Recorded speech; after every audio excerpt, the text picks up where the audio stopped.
तो अस्सलाम वालेकुम, कैसे हैं आप सब। उम्मीद है कि आप सब अच्छे से होंगे।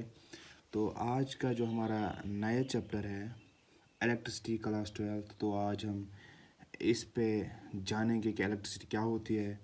तो लेट अस स्टार्ट। अभी मजा आएगा ना भिड़ो। तो यहाँ पे है इलेक्ट्रिक। सबसे पहले डेफिनेशन हम जानते हैं। इलेक्ट्रिक क्या होता है? These are electrons. और रह गया फिर सिटी। सिटी जैसे आपको पता है शहर, तो सिटी हम ऐसे ही रखेंगे सिटी, इलेक्ट्रॉन सिटी। जब हम कुल मिला के बात करेंगे तो ये बनेगा सिटी ऑफ इलेक्ट्रॉन्स। तो ये जो इलेक्ट्रॉन्स की सिटी होती है, इलेक्ट्रॉन्स का शहर होता है, उसी को क्या हम कहते हैं? इलेक्ट्रिसिटी। तो हम ये भी लिख सकते हैं flow of charge is known as electricity. तो चार्ज का फ्लो होना उसको हम क्या कहते हैं? इलेक्ट्रिसिटी। तो सिटी ऑफ इलेक्ट्रॉन्स ही होता है ये, लेकिन ये चार्ज फ्लो होता है। फ्लो का मतलब होता है मोशन।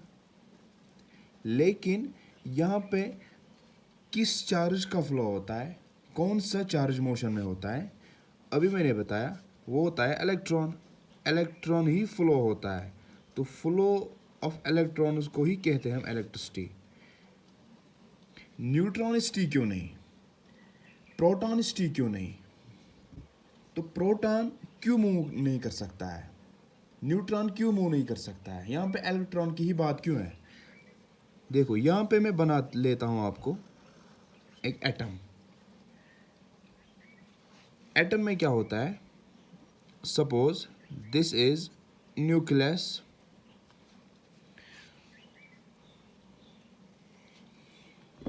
मान लीजिए यहाँ पे मैंने एक एटम ले लिया। एटम में क्या होता है? यहाँ पे 3 सब एटॉमिक पार्टिकल्स होते हैं, या बोलते हैं एलिमेंट्री पार्टिकल्स या बेसिक एलिमेंट्री पार्टिकल्स। बेसिक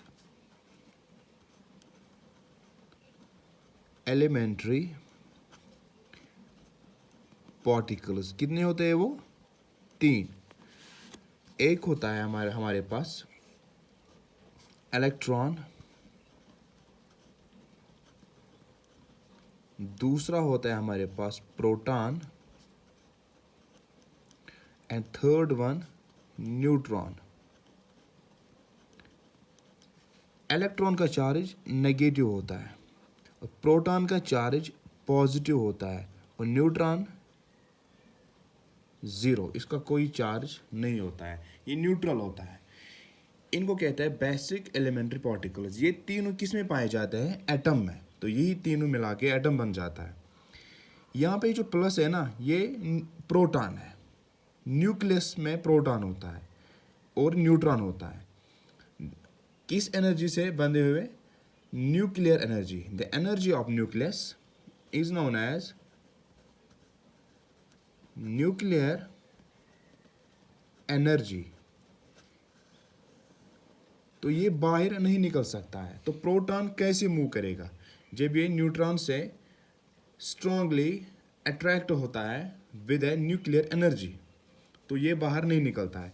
तो अगर हम इलेक्ट्रॉन की बात करेंगे, इलेक्ट्रॉन फ्री होता है, ये मूव करता है round the nucleus.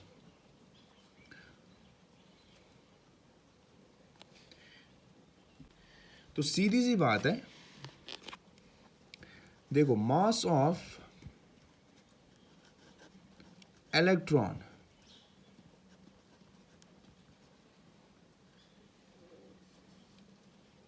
9.1 into 10⁻⁻31 kg। ऐसे ही हम मास ऑफ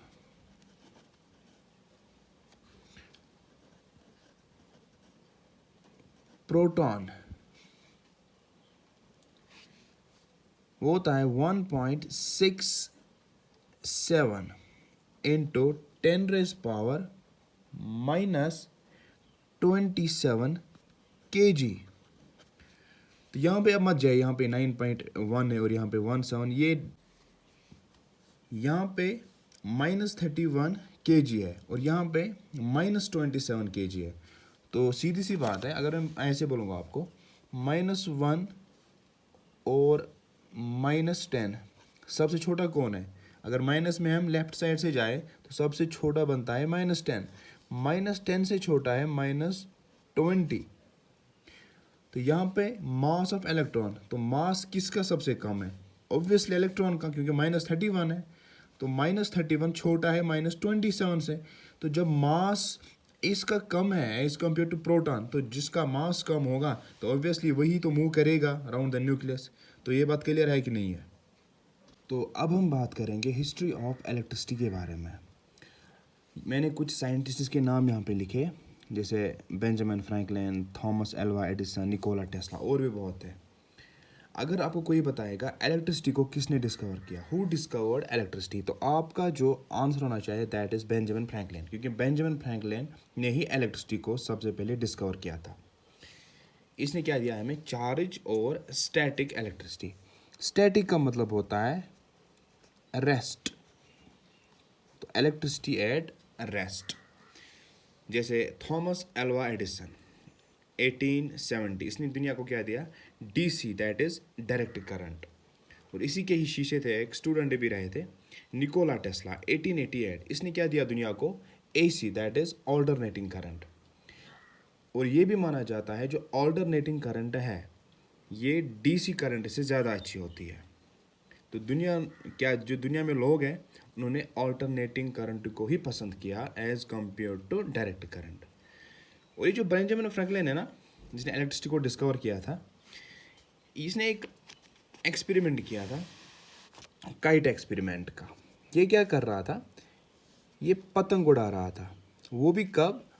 जब थंडर स्टॉर्म थी। इसने काइट के साथ एक रोप बांधी थी मेड अप ऑफ सिलिक, और इसके साथ रखा इसने एक की, मेटल की। और ये जब पतंग ऊपर चली गई ना, तो वहाँ पे जो लाइटनिंग हो रही थी उसने काइट को छू लिया, और काइट के साथ क्या था? की।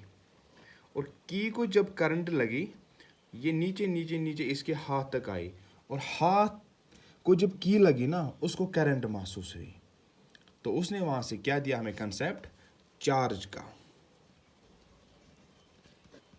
ठीक है, तो this was all about the history of electricity और इंट्रोडक्शन अबाउट द इलेक्ट्रिसिटी। अगर ये वीडियो आपको अच्छा लगा तो आप मुझे बताइए और सब्सक्राइब करना ना भूलें।